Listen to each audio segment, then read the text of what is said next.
Welcome to theskykid.com, your home for the best in coming-of-age cinema. Today, we are diving deep into a film that completely defies the typical tropes of the genre, Léolo.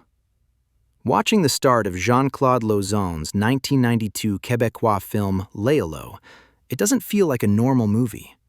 It feels like prying into an adult's most intimate, unfiltered memories of his youth. Between the haunting chanting on the soundtrack and the grainy footage, there is a heavy, uncomfortable vibe right from the opening.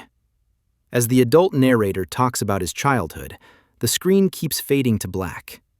It feels almost like he's blinking away memories that are just too hard to look at for very long. The atmosphere in the house is punctuated by bizarre, awkward family rituals. But then, the film gives us a simple scene of Léolo reading on his balcony, silently watching the neighbor girl he is deeply in love with. This isn't your typical childhood crush. It's an obsession that reshapes his entire identity. He watches her change clothes or perform favors for his grandfather. And instead of turning away, he uses her as the blueprint for his escape. The movie finds pure poetry in everyday sounds like laundry flapping in the wind, right in the middle of poverty. He escapes into those daydreams because he has to. None of this would work without Maxime Collin, who plays the young Léolo. He is extremely sympathetic and delivers a remarkably strong, convincing performance. There is a raw authenticity to him that makes the film feel almost documentary-like, as if the director is simply saying, "Here is the boy I was." The film doesn't necessarily force you to fully identify with the protagonist, but Collin's presence easily draws you in. His performance is quiet and observational, which perfectly matches the film's tone. He has these incredibly expressive, soulful eyes that convey an entire inner world, watchful, melancholic, and prematurely wise.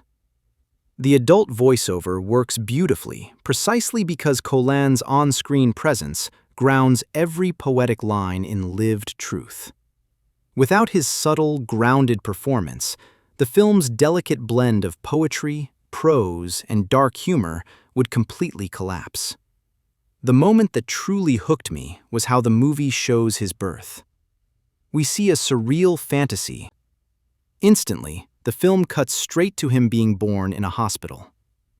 It took me a second to realize what was happening. Léolo is using his imagination to completely reject his own family. He decides those red tomatoes made him Italian. He isn't Leo, he is Léolo. It's a brilliant, sad way to show how a kid uses daydreams as a shield to survive his own life. As the film goes on, the voyeurism shifts, becoming incredibly intimate and surprisingly exciting.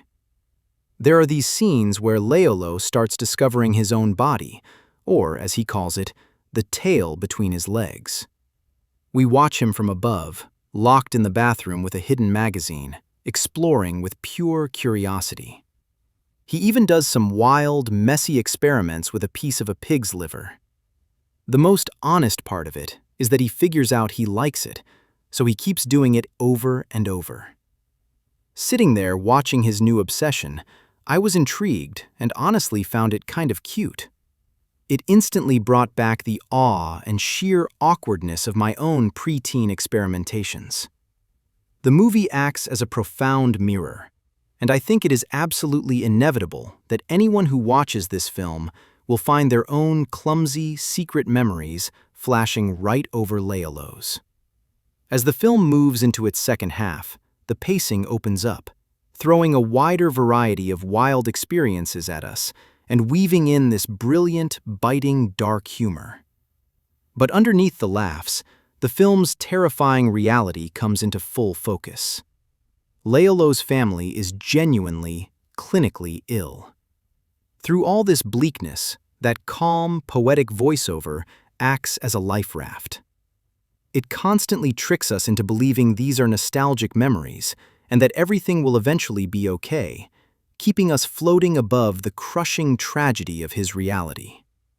As a whole, Léolo is an exemplary coming-of-age film.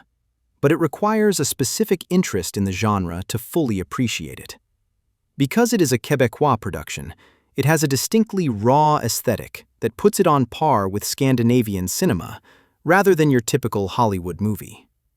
A general audience might find the first half a bit too slow or philosophical and be tempted to give up. Don't. If you accept the role of the voyeur and give it a chance, the second half pays off in ways that are deeply intriguing and completely unforgettable. If you want a movie that doesn't gloss over youth, but actually makes you feel the messy, tragic, and beautiful reality of it, Léolo is an absolute must-watch.